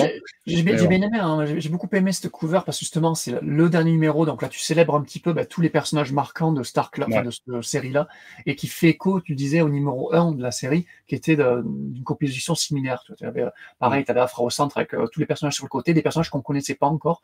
Et là, donc, ce sont tous des personnages qu'on a appris à connaître au fur et à mesure. Et en plein centre, le focus est mis sur qui? Sur Sana et Afra qui vont s'embrasser. Mais tu vois, on a 000 puis BT1, mais on n'a pas Magna Tolvan. Ah ouais, bizarre. Ah oui, non, effectivement. Et on a, comment ça s'appelle, l'espèce d'acolyte là en haut à gauche, hein, bizarrement, alors qu'on n'a pas Magna Tolvan, effectivement. Ouais, je sais pas. Mais encore une fois, c'est Betsy Cola qui fait ce couve, et je trouve encore une fois les visages vraiment pas top, quoi. Oh là, non, c'est ça, les deux derniers de Betsy Cola, là, je suis pas fan de ses visages, écoute, mais bon. Et petite blague, c'est un style, il y en a peut-être certains qui vont apprécier. Pour la 38 de Romy Jones, avec, c'est juste la blague, mais il s'est même pas fait chier, le gars, à dessiner le visage de Just Lucky. Just Lucky de dos. Qui est seul de dos, parce qu'il doit lui aussi, ça doit saouler. Ouais, mais ça revient à ce qu'on disait tantôt, c'est un style beaucoup plus de case de comics intérieur, dans le sens qu'on dirait vraiment une scène, tu sais, Just Lucky qui regarde Magna Tolvan qui avance vers lui, alors que sur une couverture, il me semble que c'est pas tant ça qu'on veut voir, c'est pas une case de comics, mais bon, détail, on chipote. Je sais pas si tu voulais, des fois tu veux aborder des variantes. Ouais, elles sont là, tac. Donc quelques variantes super sympas. Là, on voit la variante sur écoute, la magnifique Ella Secura. Ah ouais. Elle est magnifique. Elle doit passer beaucoup de temps au gym du Temple Jedi. Est-ce qu'il y avait... Ah non, j'ai plus la Shakti, mais il y a une couverture Shakti aussi. Là, il y en a une autre avec un petit Vador en fond, pareil. Elle est sympathique, mais pareil. Moi, j'ai toujours un problème avec les visages de Afra. Quand les visages de Afra sont trop différents de ce qu'on est censé avoir en intérieur, en gros, ou même ce qu'on avait... c'est vrai que c'est un personnage qui n'a jamais été à l'écran. Donc, les dessinateurs n'ont pas d'acteurs, d'actrices sur quoi se référer, contrairement à Luke, mettons, ou Leia. Tout ça. Effectivement. C'est vrai que quand tu prends... Même le côté, c'est une Asiatique. Moi, écoute, ça m'a pris un bon bout de temps, plusieurs années là, de comics Afra à m'en rendre compte. Dans le sens que, selon les dessinateurs, des fois, ça paraît vraiment pas là, que c'est un personnage asiatique. Non, c'est... Non. Peut-être j'avais entendu dire aussi que le personnage était asiatique dès le départ, quoi. J'ai pris la série plus tard, elle avait déjà commencé. Ensuite, on a une variante avec le fameux Star Weird, de l'appareil super stylé. Bon, c'est la cover magnifique quand même. Enfin, il y a du boulot. Ouais, tout à fait. Ensuite, là, on a plein de petites variantes. Ils aiment bien faire ça chez Marvel. Ils mettent 4 covers par page. Là, on voit qu'il y a des espèces de classiques covers. Là, ils appellent ça comment? Les variantes... vintage, quelque chose comme ça. Ouais, vintage variantes, là, qui sont pas mal parce que ils remettent à ouais, celle-là, ça rappelle vraiment la première série de 76. Voilà, sur la droite, exactement. Ensuite, on a évidemment la variante Freeze, là, parce qu'ils ont fait toute une Freeze avec tous les Dark Droids, que si tu mets toutes les variantes d'affilée, t'as je sais pas combien de comics qui te font la Freeze de tous les Dark Droids, c'est sympa. Et j'aime beaucoup celle de Luciano Vecchio, là, en bas à droite, avec une Afra de profil, avec un espèce de fond un petit peu japonisant. J'aime beaucoup. Et là, pour une fois, là, le visage de Afra, on voit pas très bien parce que c'est une petite couve, mais le visage d'Afra est très très très beau, très très bien fait. Et après, tu as plusieurs variantes un peu OSEF, là, elles sont toutes un peu nazes. La Annie Wu, là, celle-là et celle-là, elles sont vraiment moches. Donc, ouais, ça fait animé japonais, mais tu sais, pour enfants. Ouais, non, vraiment pas ouf, quoi. Ouais, genre, ça fait, oui, un lycéen qui s'est amusé à dessiner ses personnages préférés pendant les cours d'histoire, quoi. Bref, j'ai pas trop, mais bon, voilà. En tout cas, je trouve qu'ils ont choisi la bonne couverture pour illustrer ce tome. Ouais, clairement, elle est très jolie. Je sais pas si ça va être quoi le derrière, là, la dernière de couverture, mais bon. Ah ben ouais, et en VO, l'arrière de couverture, c'est la deuxième couverture que nous on a beaucoup aimé, c'est celle avec la lanterne, Afra avec la lanterne. Okay. Ouais. Bien, voilà, c'est celle-là. Très Qui bon fait la quatrième, ouais, donc très très bon. C'est les deux plus belles en fait. Je vais essayer de te retrouver la Shakti. Voilà, c'est ça. Est-ce que je peux la partager vite? Juste Shakti pour les fans de Shakti, voilà. Donc très très cool aussi, une variante Shakti. Ça faisait plaisir, moi. Très japonais aussi dans le style, là, le mouvement, la traînée du sable. Ouais, complètement. C'est Emma Lupacchino et encore une fois une armée de cover artistes différentes pour ce tome d'Afra anniversaire, enfin conclusion de série, quoi. Sinon, écoute, avant justement de parler petit bilan de la série, on en revient à purement cet album-là. Si je te demandais de donner une note pour l'album, j'ai été relativement constant pour tous les tomes de cette saga-là, de cette série 2020. C'était du 18, sauf un peu de 16 ou 17, je crois, pour les passages dans les crossovers un peu nazes. Enfin, les deux crossovers, parce que le War of the Bounty Hunter, encore une fois, j'aime beaucoup. Et là, avec ce Dark Droid et avec cette aventure avec Luke, qui m'a encore une fois rappelé le super Citadel, Screaming Citadel, ben, je le remonte à un bon 18 sur 20, quoi. Donc moi, les 19 et 19,5 et 20, tout ça c'était la série de 2016, qui était, mais genre, c'était une claque dans la gueule.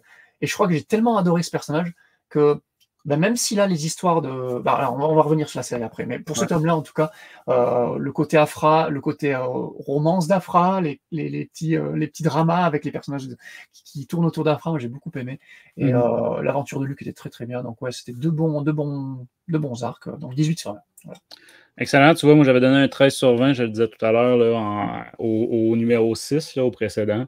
Celui-là, je le mettrais un peu supérieur, je vais lui donner un 14 sur 20. Je ne peux pas dire que j'ai été si emballé que ça, même si j'ai pas de critique vraiment ferme là, pour démolir l'album, quoi que ce soit. Mais c'est pas, quand je regarde surtout des notes que je donne à d'autres, je compare toujours, avant de donner une note, je regarde ce que j'avais donné à tous les autres comics. C'est ça, ça vaut pas ceux que j'ai donné 15. Puis au final, c'est que je le compare beaucoup avec le reste de la série, mais tu sais, c'est plate, là, mais je retrouve pas l'amusement que j'avais au début avec ce personnage-là, là, en 2000, la version de 2016. Puis 2016 avait mal vieilli aussi, là, vers la fin, là, il était temps que ça finisse.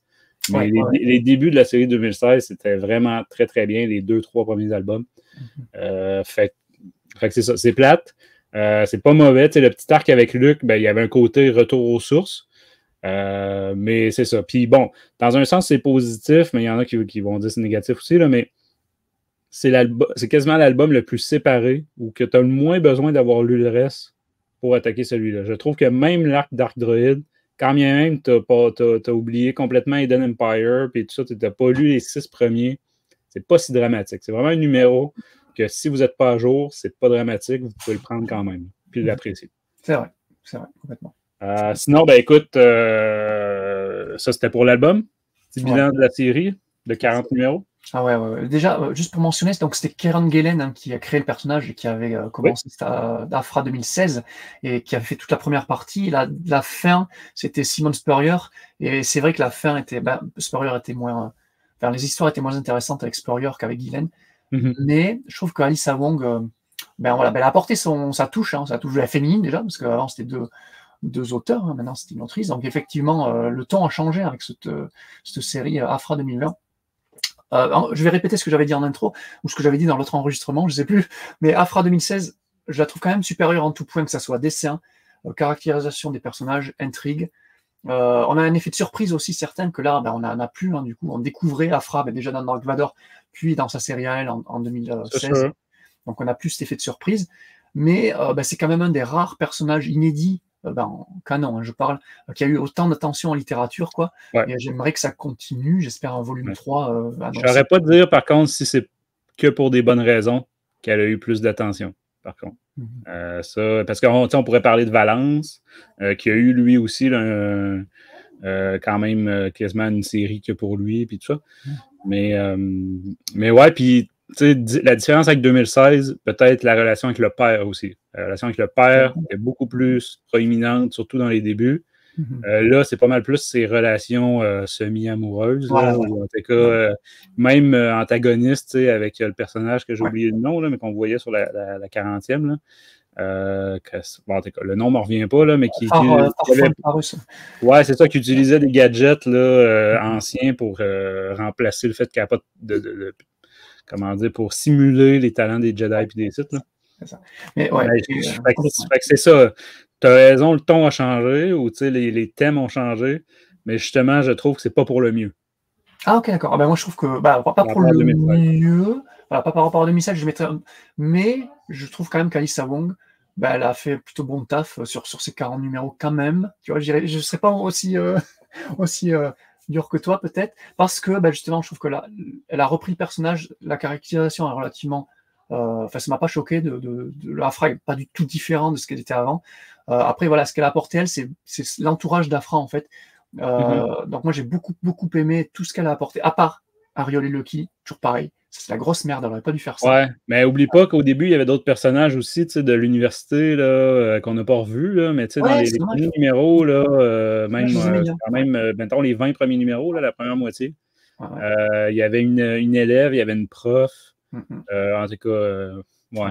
Après, par contre, comme tu as mentionné, Dominatag, très belle création. Pas juste le personnage, tout le côté, un moment donné, on a tout, comment dire, sa famille, là, aussi toute la corporation, là, que c'est toute la famille Tag. Toute la famille, voilà, c'est toute la dynastie Tag que je mettrais dans l'eau, parce que Domina, évidemment, ça, c'était très cool, parce que le côté corporation est un peu absent souvent dans Star Wars. Souvent, ça fait des très bonnes histoires. Voilà. Et puis, elle a réintroduit Sana Starros et Magna Tolvan qu'on connaissait d'avant. Donc, ça, c'est cool. Et en fait, c'est au niveau des intrigues, des histoires en elles-mêmes, que là, c'est plus discutable. Alors, effectivement, elle a dû gérer les crossovers à foison. Mais donc, il y a certains arcs avec Afra 2020 qui sont quand même vraiment pas ouf, quoi. Donc voilà, en fait, je compare Alyssa Wong, c'est comme parce qu'elle écrit du Iron Fist et du Shang-Chi et même du Deadpool, je crois, chez Marvel. En fait, elle reprend le personnage, elle sublime jamais, en fait. Elle les reprend, c'est sympa, mais elle va pas pousser le truc, tu vois. Elle respecte le personnage, c'est quand même. C'est déjà ça. Ouais. Voilà. Mais elle n'atteint pas des sommets comme on a pu voir avec Afra 2016. Quoi. Donc c'est un très bon ride, c'est pas excellent, mais moi ça a été très agréable et je suis un peu triste de la laisser tomber là maintenant. Oui, non, c'est ça. Entre autres, quand je repense, évidemment, on est dans la comparaison, mais quand je repense à la série de 2016, un moment donné, elle kidnappait Hera Syndulla. Écoute, c'est ça, tu sais, où la prison impériale, que tu avais la bestiole là, qu'on voyait dans Rogue One, là, Borgoulette, là, tu sais, qui... Alors, c'est ça, la série de 2016, vraiment, finissait un peu en queue de poisson, mais si c'est pas fait, je vous invite à la lire. Puis en plus, Panini vient de la ressortir, ou c'est une question de jour, en omnibus, donc la totalité, ça revient vraiment pas cher de la page. Puis c'est ça, à mon avis, c'était meilleur que la série de 2020, qui est vraiment pas catastrophique, hein, je vous le dis, là, on a connu pire, mais c'est ça. Fait que je ne sais pas quand GF de notre équipe déteste le personnage, puis c'est ça, vraiment, c'est pas... Je pense à lui. Quand je mentionne l'équipe, je pense à lui, évidemment, parce qu'à chaque fois, il le rappelle bien. Je crois que Loïc aussi n'aime pas du tout Afra. Il en faut pour tout le monde, hein, dans Star Wars, écoutez, chacun ses trucs. Et d'ailleurs, attends, vite fait, juste avant de conclure, j'avais aussi un espèce de, alors c'est pas en easter egg, mais l'épisode Tall Tales, donc le fameux épisode Révélation, on en a pas trop Révélation.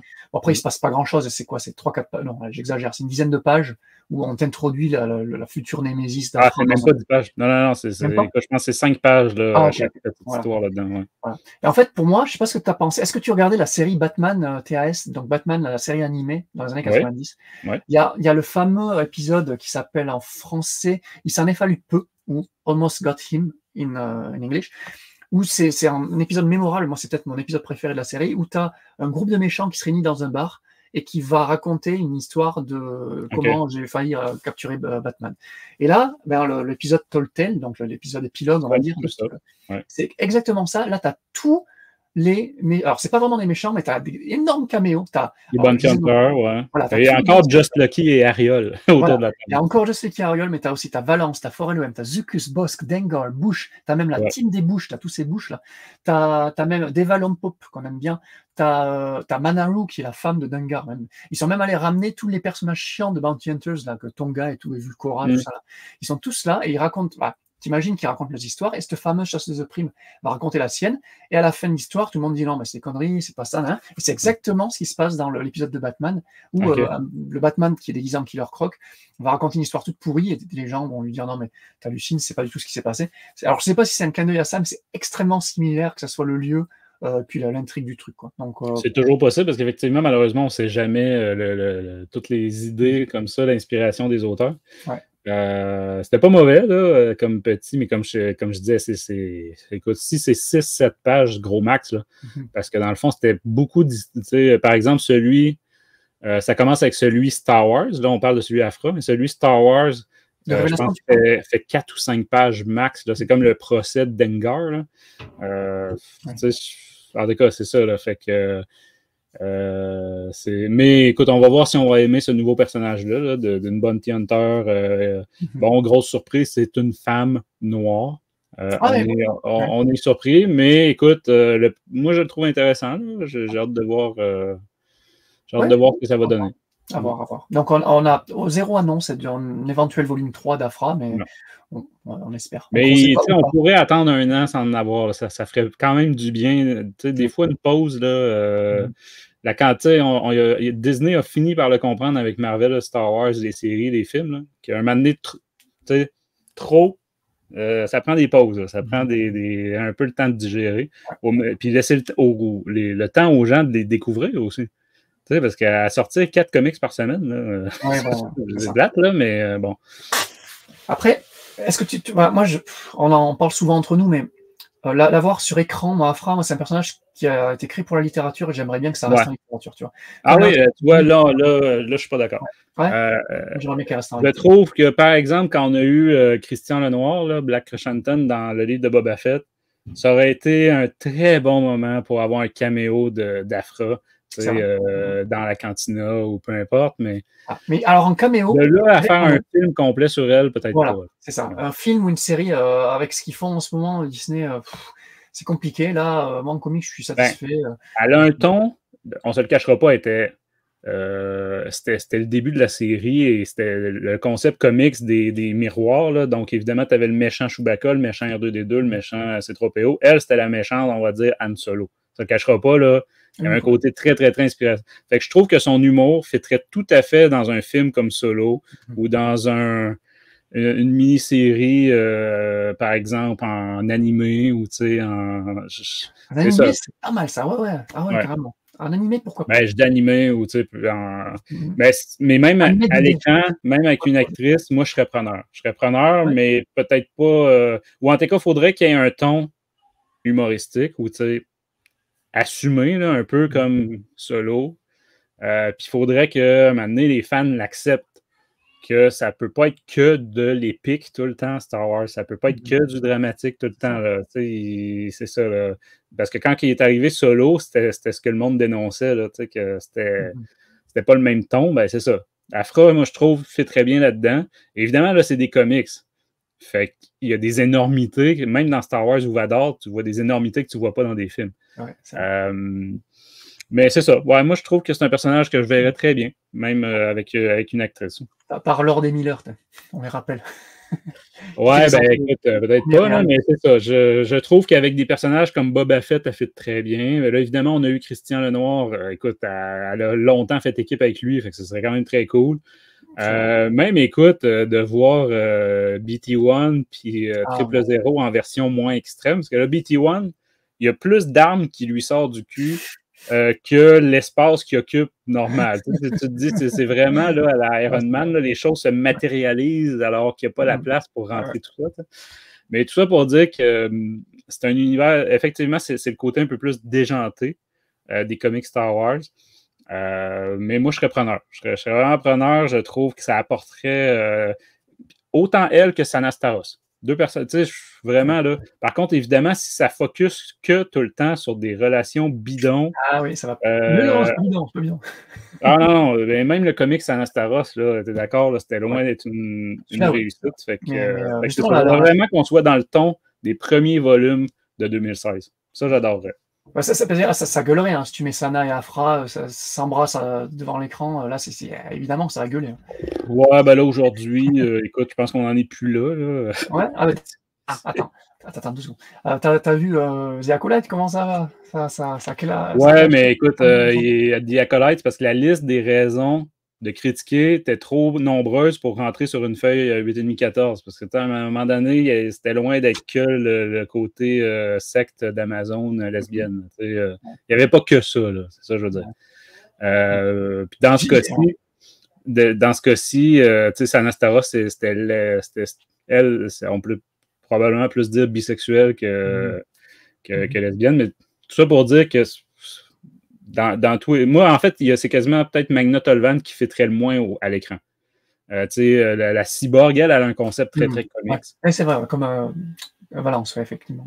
Ouais, ben, Valence, c'est Terminator, là, mais évidemment, il existait avant Terminator. Tout ça pour dire que, ouais, moi, je serais très preneur d'une Dr. Aphra, mais effectivement, la mettre dans un je pense qu'Alyssa Wong a essayé dans certains numéros de faire ça, la mettre dans un contexte un petit peu plus sérieux ou un petit côté, là, OK, on arrête les conneries et ces histoires de cœur, tout ça. Mais tu sais, c'est le dosage. C'est que la série doit rester une série d'action puis tout ça. Fait que c'est ça, il y a trop d'entre-deux. Tu sais, relations amoureuses en même temps que ça pète de partout, en même temps qu'on manque mourir, en même temps.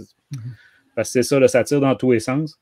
Mais par contre, là où je serais preneur, c'est un autre, par exemple, audiodrama ou un roman sur Aphra aussi, parce qu'on avait eu un audiodrama sur le Dr. Aphra et c'était excellent. C'est excellent, effectivement. Ceux qui ne l'ont pas pris, là, beaucoup de monde ne l'ont pas pris en se disant j'ai déjà eu cette histoire-là dans les comics.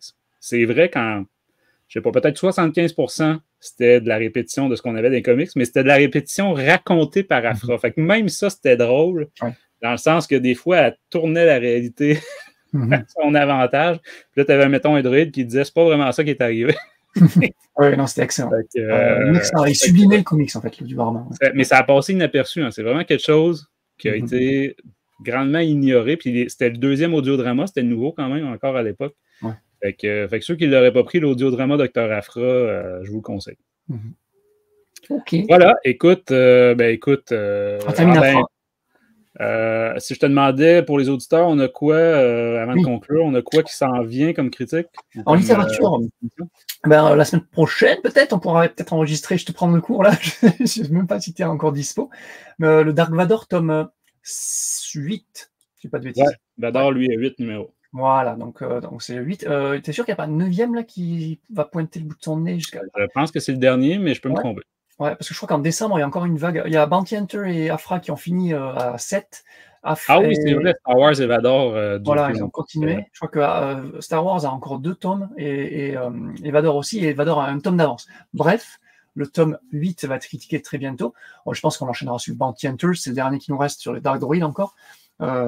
Après ça, et puis en roman, là, dernièrement, on a eu la sortie, alors en papier seulement, pas en Kindle, si vous lisez Kindle, de Beware of the Nameless. Non, pardon. Tears of the Nameless. Tears. Ouais, les larmes des Nameless. C'est ça. Par George Mann, c'est ça l'auteur oui, il me semble. Et comme tu dis, non seulement il n'est pas en Kindle, mais il n'est pas en audiobook non plus. Ouais, il n'est pas encore en audiobook. Non, mais disons que je me suis trompé. Il est en Kindle et en papier, mais pas encore en audiobook. Voilà, c'est le 15 octobre l'audiobook qui sort. Je ne sais pas qu'est-ce qui explique ce délai-là. J'espère que ce n'est pas une nouvelle norme puis que ça va toujours être comme ça. C'est de plus en plus, tu as vu le junior novel de la vague 2 de la phase 3, là, le junior Beware the Nameless. On avait déjà vu ça chez les juniors. Là, je ne suis pas sûr si ce n'est pas la première fois. Peut-être la deuxième fois pour les jeunes adultes. Oui, effectivement. Ouais. Oui, parce que c'est le roman jeune adulte de la phase 3, vague 2. Peut-être Out of the Shadow ou un de ceux-là. Peut-être, oui. En tout cas, ça sera... parce qu'il est sorti quoi, début septembre? Non, mi-septembre, la version papier? Septembre, la version papier, exactement, et on attend la version audio. Là, on a à peine la version du junior, l'audiobook du junior d'août. C'est un mois d'attente de plus. Donc bon.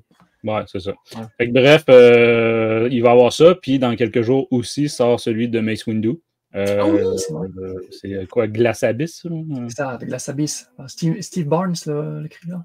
On va sûrement faire les critiques dans l'ordre, là, mais de toute façon, on va avoir des gens qui ne suivent pas beaucoup la Haute République qui vont être plus disponibles pour celui de Mace Windu. Fait qu'on va voir là, qui préfère faire quoi. C'est ça. OK, mais c'est tout. Excellent. Fait que, écoute, c'est sur ces quand même critiques très acceptables, même meilleures dans mon cas que la dernière fois, qu'on va conclure cette édition de Star Wars en direct littérature.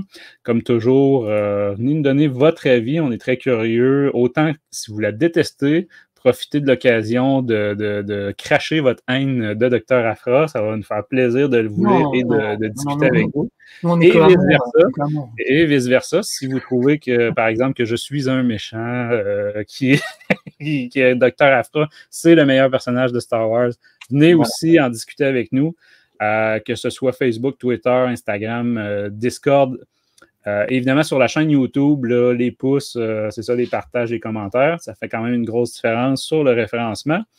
Et ben voilà, de la part de toute l'équipe, de la part de Jean et moi-même, merci d'avoir été à l'écoute de Star Wars en direct, édition littérature, et que la force soit avec vous. Ciao!